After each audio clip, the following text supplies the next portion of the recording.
pretender que las empresas no tengan ninguna afectación. Entonces es una falta de empatía tremenda en una situación tan crítica en la que estamos viviendo todos.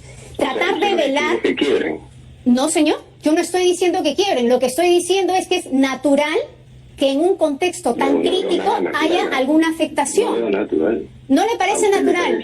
A mí me parece bastante. Si usted cree que los grandes empresarios van a salir con los grandes, pero los pequeños empresarios están teniendo algún tipo de asistencia. Pero si usted cree que los grandes, pequeños, microempresarios... Estamos sugiriendo que ese programa está ayudando a las grandes empresas. No es cierto. Entonces usted quiere ayuda para las grandes empresas. No, en absoluto. Lo acabo de decir, no es que usted lo acaba de decir. ¿Qué ayuda quiere usted para las grandes empresas? Porque a lo mejor alguien se va a sentir muy afectado, ¿no? 49 minutos y hablamos precisamente de la ministra de Trabajo, Silvia Cáceres, ha asegurado que las medidas del gobierno buscan preservar el empleo en un periodo de emergencia por coronavirus. Ha dicho también que hoy espera reunirse con los sindicatos del Consejo Nacional del Trabajo. La reunión debió realizarse este sábado, pero se postergó para este lunes. Empresarios y trabajadores deberán ponerse de acuerdo antes de aprobarse el nuevo marco normativo en materia laboral para enfrentar el COVID-19. Las centrales sindicales nos hicieron saber la necesidad de reprogramar la reunión en la medida en que necesitaban coordinaciones entre ellas. Que esta tarde he tenido un diálogo con el secretario general de la CGTP, el señor Jerónimo López, a efectos de poder llevar adelante esta reunión el día de mañana. La ministra de Trabajo, Silvia Cáceres, indicó que desde hace 10 días vienen discutiendo los escenarios de diferentes sectores productivos, pues la emergencia demanda respuestas rápidas. La preparación y el planteamiento de medidas resulta no solo responsable, sino también indispensable. Y justamente el marco de esas medidas, que es económico, es el que queremos presentar en el Consejo Nacional de Trabajo en el más breve plazo. Precisó que se valora la suspensión perfecta de labores, es decir, la licencia sin goce de haber, pero será el Estado quien asuma el pago a salud.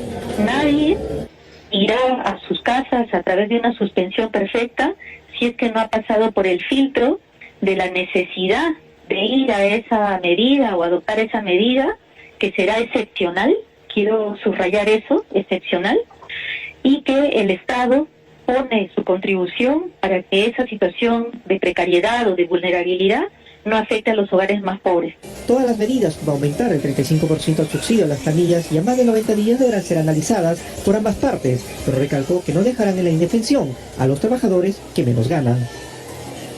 Bueno, precisamente el representante de la COFIEP quiere responder a esta propuesta que ellos hacen al Ejecutivo de emplear la figura del cese colectivo.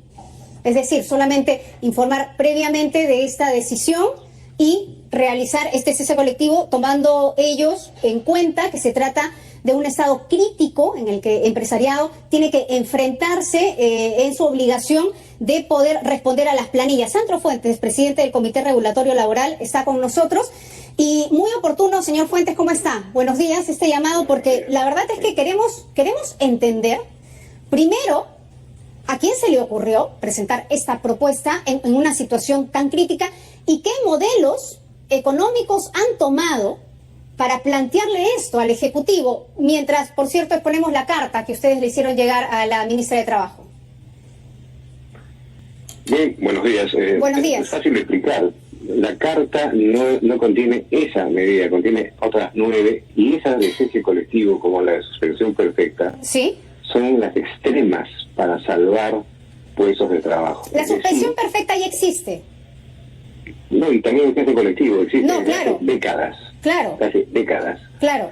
Y no es que la causal del cese colectivo consista en un despido arbitrario, una ocurrencia del empleador.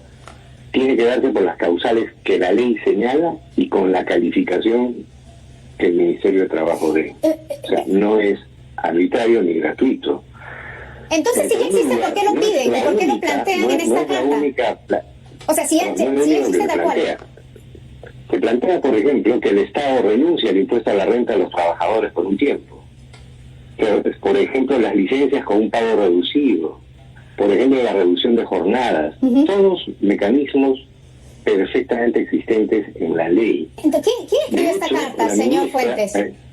¿Perdón? ¿Quién escribió esta carta? Porque esta carta, bueno, comienza muy protocolarmente, tengo el agrado, bla, bla, bla, la CONFIEP, analiza un poco cuál es la coyuntura y plantea 2 puntos, ¿no? Este es el resumen de la carta. En la carta donde se establece el cese colectivo, arriba está negociación colectiva, obligación de que en las negociaciones colectivas o arbitrajes en trámite se emita un nuevo dictamen económico, financiero que tenga en cuenta el impacto de la emergencia sanitaria. Sí, pero Cese la colectivo. última página, Sí. no entiendo por qué no lee la segunda página y la primera página. Sí, lo que, Compensación de señor horas, Fuentes, compensación le acabo de decir la página donde se señala el cese colectivo, arriba tiene este punto, porque es la que estamos poniendo en pantalla. Por eso, y yo le pregunto por qué no muestra la segunda página donde hay otras 7 medidas. Ok, vamos a mostrarla, no tenemos absolutamente ningún inconveniente, pero mi pregunta Por es, eso. si este modelo ya se contempla en la legislación, ¿por qué hacen referencia del mismo en la carta?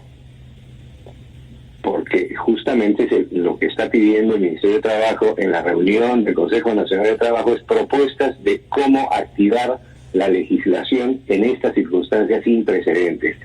Esa es la razón de esta carta a propósito de la reunión del Consejo Nacional de Trabajo que ocurrió, me parece, que el 4 de abril. Es decir, ustedes están recordándole al Ministerio de Trabajo cuáles son las leyes con las que pueden contar en un contexto como este. Exactamente, y le estamos pidiendo al Ministerio de Trabajo que adecue o tome las medidas a estas circunstancias sin precedentes que tienen por propósito preservar el empleo.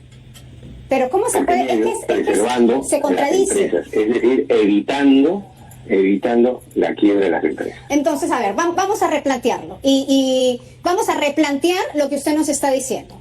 Entonces, lo que usted nos está señalando es que esta carta era un resumen de los mecanismos legales que ustedes ya tienen y se lo estaban exponiendo al Ministerio de Trabajo. Pero el Ministerio de Trabajo ya sabe cuáles son los mecanismos legales con los que ustedes cuentan. Y además, al poner y al detallar, pero claro, pues, si ustedes piensan que la ministra no sabe cuáles son los mecanismos legales, entonces, pues, No, ¿cómo nos vamos a reunir con el Ministerio, no? Que probablemente usted ignora, y es que previamente se había producido una serie de normas y directivas del Ministerio de Trabajo que no necesariamente estaban resolviendo este tipo de problemas. Señor Entonces, Fuentes. cuando se le pide, bueno, si me deja hablar, me encantaría. Sí, lo escucho. Así puede usted conocer mi opinión, yo ya conozco la suya, entonces Claro. Permítame dar la mía. Claro, por eso. Entonces, por eso, le digo, usted quizá ignore el contexto en el cual se produce todo esto. Esto es producto de una reunión del Consejo Nacional del Trabajo, donde está la parte de los empleadores, la parte de los empleados y el Ministerio. Y se piden propuestas y se les dice, hay elementos de la ley que usted podría, como ministra, activar para evitar que las empresas quiebren y se conserve el empleo. Y eso es lo que ha venido haciendo también la ministra, y saludamos que esté ocurriendo eso. Ha dicho que la suspensión perfecta debe y puede aplicarse Así es. siempre que haya el filtro, lo que dice la ley, y puede ocurrir lo mismo con la compensación por tiempo de servicios, con la reducción de jornadas, qué pasa con el trabajo del grupo de riesgo, la compensación de horas. Pero señor Fuentes, el gobierno ya ha implementado medidas para ayudar al empresariado. Algunas, sí. Algunas. Claro, algunas. Pero es que estamos en una situación crítica. ¿Cuáles son todas esas medidas que usted quiere que se implemente? Porque, a ver, se les está dando cobertura al 35% de la planilla, ¿no? De topes de sueldos hasta 1.500 soles. Y además está evaluando un crédito y que se ha negociado con el BCR a una tasa bajísima para que ustedes puedan obtener este dinero, y ha dicho además la misma ministra de Economía, para hacer el menos daño posible en este periodo, en el periodo y en el post-periodo de cuarentena. Borrero, probablemente usted no ha leído el programa Reactiva. Probablemente.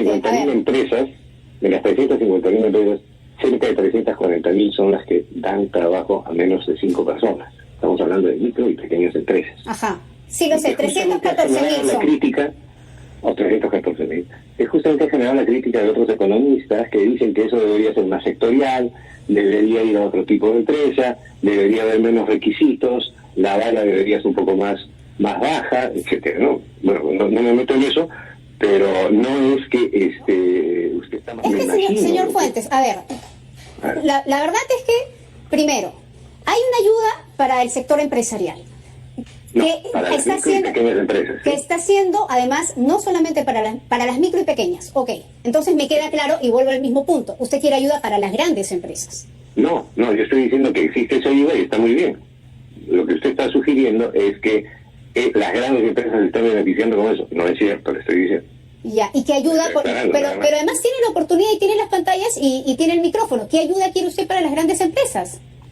En principio lo que le estoy diciendo es evitar que el gran empleo, el mediano empleo y el pequeño empleo se pierda. ¿Por qué mecanismo? Haciendo todo lo posible para evitar que las empresas en general, empleadoras, pierdan su economía, quiebren. Señor Fuentes, le voy a decir algo que a lo mejor usted no se ha enterado.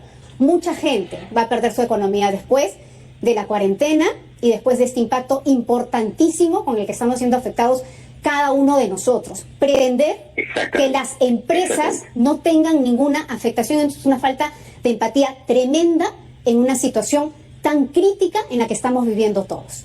Tratar de velar... Que quiebren. No, señor, yo no estoy diciendo que quiebren, lo que estoy diciendo es que es natural que en un contexto tan crítico haya alguna afectación. ¿No le parece natural? A mí me parece bastante. Si usted cree que los grandes empresarios van a salir con los grandes, pero los pequeños empresarios están teniendo algún tipo de asistencia. Pero si usted cree que los grandes, pequeños, microempresarios van a continuar con el mismo ingreso y con la misma cantidad de dinero con la que contaban, eso no va a ocurrir, ni aquí ni en el mundo. Hay una afectación en la economía, como una afectación en impacto social del coronavirus en nuestro país es tremendo. Y usted lo sabe, no se lo tengo que contar, gente que no tiene ni qué llevarse a la boca. Y esta carta, la verdad es una falta de empatía tremenda para una situación tan crítica en la que estamos viviendo nosotros, pero queda clara su exposición. Nosotros hemos tenido a bien, sí, por supuesto, creo que queda bastante clara, por supuedo que sí. Hemos tenido a bien darle el espacio para que usted se manifieste y que la gente saque sus propias conclusiones. Que tenga un buen día. Yo me despido, son las 9:00.